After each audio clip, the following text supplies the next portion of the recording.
Plaidoyer en faveur de la suppression du terme surdoué de tous les manuels, de toutes les conférences, de toutes les vidéos YouTube.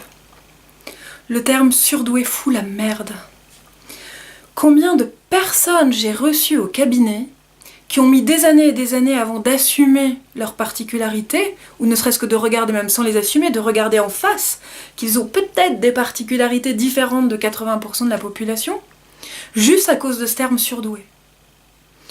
Le nombre de clients au cabinet que j'accompagne, et il y en a beaucoup par semaine, qui, lors de la première séance, sont tout à fait d'accord avec le terme hyperfonctionnant, me parlent de leur hyperpensée, avec une grande facilité, et se reconnaissent dans le terme hyperpensée, se reconnaissent dans le terme hyper-émotivité, se reconnaissent dans le terme hyper-rumination, se reconnaissent dans le terme hyper-fonctionnement du fait de cette hyperpensée, de cette hyper-émotivité, de ces hyper-ruminations. Ils se reconnaissent aussi dans le terme hyper-fonctionnant du fait de l'hyper-mélancolie qu'ils peuvent ressentir, ou de l'hyper-excitation, l'hyper-up qu'ils peuvent ressentir parfois quand ils sont en up juste avant la mélancolie. Ils se reconnaissent aussi dans le terme hyper-fonctionnant parce qu'ils ont bien capté qu'il y avait au moins un de leurs 5 sens qui était en hypersensibilité. L'odorat hyper aiguisé, le goût qui va permettre de capter qu'il y a une petite épice dans le plat qui n'est pas tout à fait comme d'habitude et qui n'est pas mentionnée sur la carte du restaurant. Énormément d'hyperfonctionnants vont se rendre compte qu'ils entendent tout dans un restaurant. Ce que leur dit leur interlocuteur, mais ce que disent les camarades de table de droite, camarades de table de gauche, qui connaissent pas ou qui le connaissent, le bruit que fait le cuisinier dans son resto quand il secoue les légumes dans son, je sais même pas comment ça s'appelle, dans son wok, enfin dans son truc quoi. Ils se reconnaissent énormément dans le terme hyperfonctionnant et alors en fait, moi j'accompagne plusieurs types de problématiques. Les problèmes des personnes qui souffrent d'un trouble du comportement alimentaire, anorexie, boulimie, hyperphagie, et les hyperfonctionnants. Surdoués. Donc il y a énormément de personnes qui viennent pour un trouble alimentaire, qui sont en fait hyperfonctionnants. Je suis pas en train de dire que tous les hyper ont des troubles alimentaires, ou que toutes les personnes qui ont des troubles alimentaires sont hyper, pas du tout. Il y en a beaucoup, mais j'irai pas jusqu'à là. Mais donc qui viennent parce qu'ils souffrent de leur trouble alimentaire, et donc quand je leur parle pendant 1 heure, 3/4 de leur hyperfonctionnement, et que je leur fais parler de leur hyperfonctionnement en leur expliquant que 20% de la population peut-être un peu plus hyperfonctionne alors que les autres fonctionnent normalement, ça leur paraît une évidence.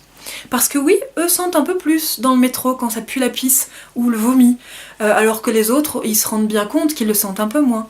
Eux se rendent bien compte qu'ils réfléchissent un petit peu plus, qu'ils hyper-réfléchissent par rapport aux autres, qu'ils ont besoin que ce soit plus funky au quotidien, plus fort, plus intense, qu'ils ont besoin de plus de fusion.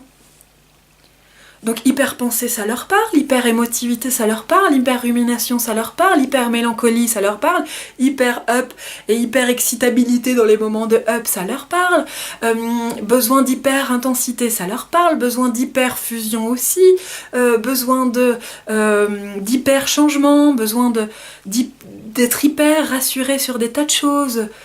Tout ça, ça leur parle bien, et quand au bout d'1 heure 3/4, je mentionne, puisqu'ils vont aller se documenter là-dessus, qu'il y a quasiment que moi qui parle d'hyperfonctionnement, et que dans les ouvrages qu'ils vont pouvoir trouver, dans les conférences ou dans les YouTube, le terme qu'ils vont trouver c'est surdoué, ça fait... Quoi ?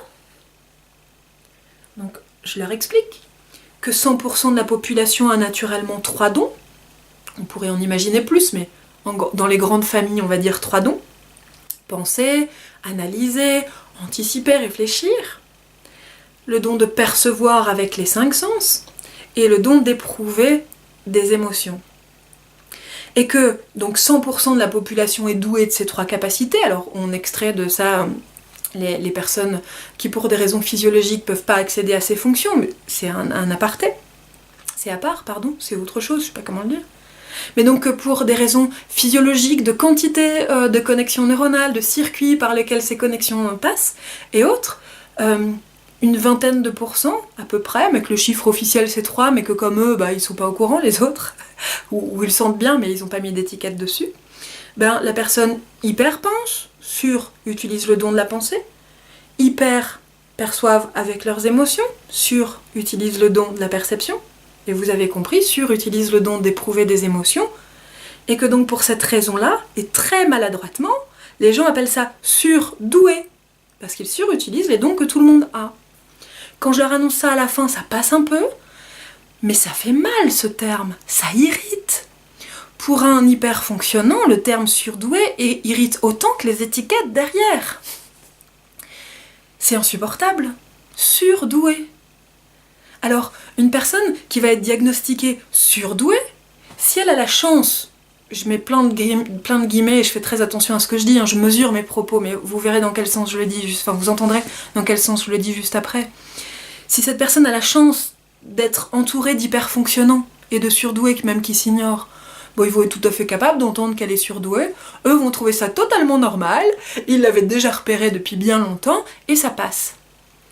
Prenez la même personne qui est diagnostiquée surdouée, mais en version entourée d'une famille, d'amis, de proches, de connaissances, de collègues au boulot qui seraient plutôt normaux fonctionnants. Je vous rappelle, si vous ne le savez pas encore ou vous ne l'avez pas encore totalement remarqué, à quel point les normaux fonctionnants ont besoin de montrer qu'ils sont quelqu'un de bien, gentil, qui font tout du mieux possible, des gentils garçons, des gentilles filles, et je le dis même pas de façon péjorative, c'est juste un fait, même si c'est généralisé, bien sûr, mais quand même, globalement, c'est ça. Donc ces personnes qui ont besoin de démontrer qu'ils sont quelqu'un de bien, à une personne qu'ils voient déjà dans son fonctionnement comme un peu arrogante, ou du moins, je dis pas qu'ils le sont, les hyper-fonctionnants, je dis que les normaux fonctionnants perçoivent les hyper un peu comme arrogants, qui vient leur dire « je suis surdoué », mais ça passe pas. Ça veut dire quoi? Qu'ils sont sous quelque chose? Sous-doués? Ou qu'ils sont pas doués? Ou qu'ils sont à part? Ou qu'il faut plus leur parler parce qu'ils sont comme Einstein, surdoués, et ça y est, ils pètent plus haut que leur nez. Non, c'est hyper difficile à assumer devant les gens ou à dire dans une discussion « moi je suis différente parce que je suis surdouée », mais personne n'accepte ça. En plus, un hyper-fonctionnant, qui de mieux qu'un hyper-fonctionnant pour avoir conscience de tout ce qu'il ne sait pas en termes de connaissances, de tout ce dont il n'a même pas conscience si ça se trouve, de tout ce qu'il ne sait pas faire, une hyper-conscience de tout ce qu'il ne sait pas être, de toutes les façons dont il n'arrive pas à se comporter, alors qu'il devrait, dans l'idéal, réussir à faire ça. Donner un nouveau projet à un hyper-fonctionnant avec un truc qu'il ne sait pas faire, il va d'abord, bien sûr, regarder ce qu'il sait faire, mais surtout regarder tout ce qu'il ne sait pas faire et qu'il va devoir apprendre à être, apprendre à faire, apprendre à savoir en termes de connaissances, apprendre à découvrir, jusqu'à ce qu'il soit suffisamment à l'aise pour se reconnaître autrement que comme une grosse arnaque dans son entreprise. Et on va dire à cette personne qui peut-être le découvre à 40, 50, 60 ans, moi j'ai déjà reçu au cabinet une dame de 59 ans qui découvrait ça pour la première fois. Ça faisait presque 60 ans qu'elle se tapait la vie en se sentant différente, à part, seule, abandonnée, à l'écart, rejetée, vexante pour les autres, jamais comme il faut. Juste parce que en ayant croisé, mais des centaines de fois, le terme surdoué ou des conférences sur les surdoués, sans ne jamais avoir cliqué sur YouTube pour aller lire, sans jamais avoir ne serait-ce que ouvert le bouquin parce que le terme ne parlait pas, sans avoir ne serait-ce que eu l'idée d'ouvrir ce bouquin. Ça leur parle pas. Donc finalement, ce terme, il fait chier tout le monde. Il fait chier les normaux fonctionnants parce qu'ils se sentent encore mal par rapport à ça, ils se sentent sous et puis c'est difficile à assumer face à eux. Les hyperfonctionnants, j'allais dire surdoués, les hyperfonctionnants se sentent pas du tout surdoués, donc ça leur parle pas. En plus, ça crée une confusion, parce que surdoué, ça voudrait dire on a une vie géniale et on se régale et tout est fort, on est fort, on réussit tout dans la vie parce que tout est beaucoup plus facile. C'est faux. Ce terme, il emmerde tout le monde. Tout le monde. Et puis il emmerde les thérapeutes comme moi aussi, parce que annoncer à quelqu'un qu'il est surdoué, c'est pas acceptable pour un hyperfonctionnant. Par contre, lui dire qu'il est hyperfonctionnant, ça passe. Alors, Jeanne Siofachin, qui est une des spécialistes, comme moi, de l'hyperfonctionnement et donc du surdon, appelle ça, elle, les zèbres. Et tout le monde sait à quel point ça a fait du bien à tout le monde d'entendre zèbre. Zèbre, ça parle. Mais est-ce qu'on dit aux autres, je suis zèbre, est-ce que ça parle? Pas vraiment. Moi qui ai une maman normo-fonctionnante, quand je lui parle d'hyper-fonctionnement, elle va me dire bah oui, bah toi t'es hyper compliqué, mais t'es tout le temps en train d'hyper-penser, t'es hyper curieuse de tout, t'es toujours en train d'hyper-travailler. Moi à Noël, au bout d'une heure de repas, et encore, ça fait déjà une demi-heure que j'attends, je suis dans mes bouquins en train d'écrire, dessiner des trucs et des machins, parce que j'ai besoin que ça bouge. Et pour elle, elle me reconnaît très facilement comme hyper fonctionnante. Surdouée, pas forcément, parce que ça a l'air tellement compliqué pour elle, mon fonctionnement. Je l'entends très souvent me dire, et encore aujourd'hui un peu moins, mais qu'est-ce que ça a l'air compliqué de tout le temps travailler, mais t'es tout le temps dans ta tête, mais ça doit être hyper épuisant, me dit-elle. Ben non, parce que moi mon cerveau fonctionne comme ça. Donc elle imagine ça comme un vélo, mais avec un moteur électrique dans ma tête, et puis voilà, ça lui parle. Surdouée, pas du tout. Du tout. Donc, si cette vidéo de sensibilisation vous parle, et si ça vous paraît une évidence que le terme surdoué fout la merde, et que, je sais pas, vous êtes auteur, ou vous faites des conférences, ou que vous publiez des vidéos, ou... je vous invite, dans la prochaine édition de votre bouquin, dans la prochaine vidéo que vous postez, dans la prochaine conférence, à virer le terme surdoué de vos titres. Alors, je vous entends dire, bah oui, mais comme maintenant le terme surdoué est connu, faire une conférence sur les hyperfonctionnants, les surdoués ils viennent pas parce qu'ils sont pas reconnus. Peut-être, mais au bout d'un moment, il va falloir la faire, cette transition. Je sais pas, si on a envie d'avoir les cheveux courts, au bout d'un moment, il faut les couper, les cheveux, on peut pas les avoir courts ou longs, ou trouver un moyen de... Il est bidon, cet exemple des cheveux, ça n'a rien à voir. Effacez-le de la vidéo. Je vais pas le faire, parce que j'ai pas envie de cutter ma vidéo, j'ai le droit de me tromper. Mais ça n'a rien à voir. Ou si vous y trouvez un lien, tant mieux pour vous. Ce que je veux dire par là, c'est que, ok, peut-être que ça prendra 2, 3 mois, 1 an avant que les surdoués entendent le terme hyperfonctionnant et se sentent à l'aise à l'idée d'aller à la conférence, mais si on fait pas ce premier pas, dans 10 ans, il y a encore des personnes qui vont passer 10 années à reconnaître leurs particularités, à reconnaître leurs différences, je parle même pas de les assumer, mais à simplement les reconnaître, à regarder en face que oui, ils ont un fonctionnement très différent de 80% de la population. Et que ça veut pas dire qu'ils sont pas normaux. Ça veut juste dire qu'ils appartiennent à une autre norme, plus petite, peut-être 20% de la population, mais que s'ils allaient à un dîner d'affaires ou à un mariage et qu'il y avait 100% d'hyperfonctionnants, ils se sentiraient super normaux. Décidément, j'ai un problème avec mes pluriels ce soir. Ils se sentiraient super normaux.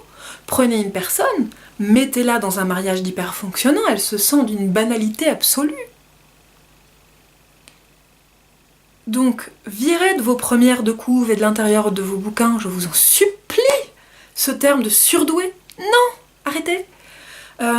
Trouvez autre chose pour vos conférences, parlez-en autour de vous. D'ailleurs, si cette vidéo vous semble intéressante et si ce terme de « éliminons le terme surdoué » vous paraît pertinent, trouvez un moyen de partager cette idée-là.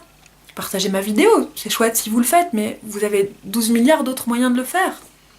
Soyez créatifs sur ce coup-là, les gars. Mais arrêtons ce terme surdoué, il fait même chier les thérapeutes. Vraiment, une fois encore, à annoncer à quelqu'un qu'il est surdoué, ça passe pas. Il revient plus, le gars. Hyper fonctionnant, ça passe bien. Et puis pour l'avoir testé depuis plus d'1 an là au cabinet, alors j'accompagne les hyperfonctionnants depuis bien plus longtemps qu'1 an, néanmoins ça fait 1 année que j'ai trouvé ce terme-là. Avant j'utilisais zèbre, avant j'utilisais haut potentiel cérébral, j'avais utilisé plein d'autres termes. Hyperfonctionnant, c'est ce qui passe le mieux. Donc je sais pas, si vous êtes thérapeute, peut-être que vous pouvez tenter, plutôt que d'annoncer à la personne comme ça un peu brute de décoffrage qu'elle est surdouée, lui parler de son hyperfonctionnement. Vous verrez que ça passe beaucoup mieux. Et si vous en pensez quelque chose, via le site internet du cabinet qui sera en signature là en fin de vidéo, vous pouvez accéder à la boîte de contact pour m'écrire un mail. Si vous avez des témoignages, je serais ravie de les recevoir. Ça me fait toujours plaisir d'avoir des témoignages de personnes qui témoignent, qui attestent de comment ce terme surdoué peut être très très pénible dans une vie et lourd à porter. Hyper fonctionnant, c'est plus léger, n'est-ce pas ? J'adore ce terme, vous l'aurez compris. Bon, je reste là pour aujourd'hui. Je vous dis à bientôt.